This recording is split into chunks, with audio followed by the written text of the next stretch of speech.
Welcome to focus news. ఇప్పుడే మనకు తాజా సమాచారం అందుతుంది. ఈరోజు సాయంత్రం నరేంద్ర మోడీ గారు మూడోసారి ప్రధానమంత్రిగా ప్రమాణ స్వీకారం చేయబోతున్నారు. ఇప్పటికే రాష్ట్రపతి భవన్లో ముమ్మరమైనటువంటి ఏర్పాట్లు జరుగుతుంది. అంగరంగ వైభవంగా ఏర్పాట్లు జరుగుతున్నాయి. ఇప్పటికైతే బీజేపీ పార్టీలో మొదటిసారి మూడోసారి ప్రధానమంత్రి అయినటువంటి రికార్డు సృష్టించిన నరేంద్ర మోడీ గారు ఈరోజు సాయంత్రం తన ప్రమాణ స్వీకారం చేయబోతున్నారు. దాంతోపాటుగా కేబినెట్ కూర్పు కూడా చేయడం జరిగింది. మనకు అందిన సమాచారం ప్రకారం తెలుగు రాష్ట్రాల్లో ఉన్నటువంటి ఆంధ్రప్రదేశ్, తెలంగాణకు ఆంధ్రప్రదేశ్ నుంచి ఇద్దరిని, తెలంగాణ నుంచి ఇద్దరిని మంత్రి పదవులు వరించబోతున్నాయి. తెలంగాణ నుంచి చూసినట్టయితే బండి సంజయ్ గారికి ఈసారి రెండోసారి గెలిచారు. అతను మొదటి నుంచి బీజేపీ పార్టీలో ఉన్నందువల్ల ఈసారి అతనికి అవకాశం దక్కింది. అంతేకాకుండా కిషన్ రెడ్డి గారు ఇప్పటికీ క్యాబినెట్ హోదాలో నుంచి మంత్రిగా పనిచేస్తున్నారు.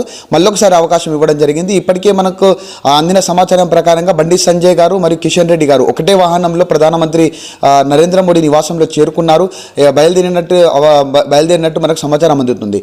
అంతేకాకుండా ఆంధ్రప్రదేశ్ నుంచి చూసుకున్నట్టయితే రామ్మోహన్ నాయుడు గారు, ఎర్రన్ నాయుడు గారి తనయుడుగా శ్రీకాకుళం నుంచి బరిలో దిగారు. ఎప్పుడైతే ఎర్రన్ నాయుడు గారు మరణించిన తర్వాత తన వారసునిగా శ్రీకాకుళం జిల్లా నుంచి ఒకప్పుడు తెలుగుదేశం పార్టీ పోయినసారి జగన్ హవా నడుస్తున్నప్పటికీ అప్పటి కూడా రెండోసారి గెలిచి ఈసారి హ్యాట్రిక్ సృష్టించినటువంటి రామ్మోహన్ గారు ఈరోజు రామ్మోహన్ రెడ్డి గారికి కేబినెట్లో అవకాశం కల్పించబోతున్నారు.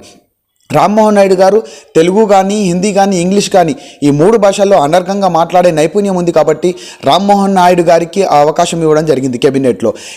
అదేవిధంగా చంద్రశేఖర్ గారికి కూడా ఇప్పటికే పిన్నమనేని చంద్రశేఖర్ గారికి కూడా ఇప్పటికే ఫోన్ కాల్ వచ్చింది. నరేంద్ర మోడీ ఆఫీస్ నుంచి పిఎంఓ నుంచి ఫోన్ వచ్చింది. అయితే రామ్మోహన్ నాయుడు గారు వారు పిమ్మసాని చంద్రశేఖర్ గారు ఇద్దరు కూడా బయలుదేరడం జరిగింది. సాయంత్రం 7 గంటలకు రాష్ట్రపతి భవన్లో నిర్వహించబోతున్న ప్రమాణ స్వీకార కార్యక్రమానికి వీళ్ళందరూ పాల్గొనబోతున్నారు. మళ్ళీ ప్రమాణ స్వీకారం కూడా చేయబోతున్నారు.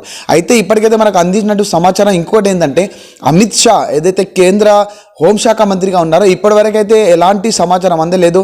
హోంమంత్రి అమిత్ షా గారికి మళ్ళీ ఒకసారి అవకాశం ఇస్తున్నారా లేదా అనేది ఇప్పటికీ కొంచెం డౌట్గానే ఉంది. ఇప్పటివరకైతే ఎలాంటి సమాచారం మనకైతే అందలేదు.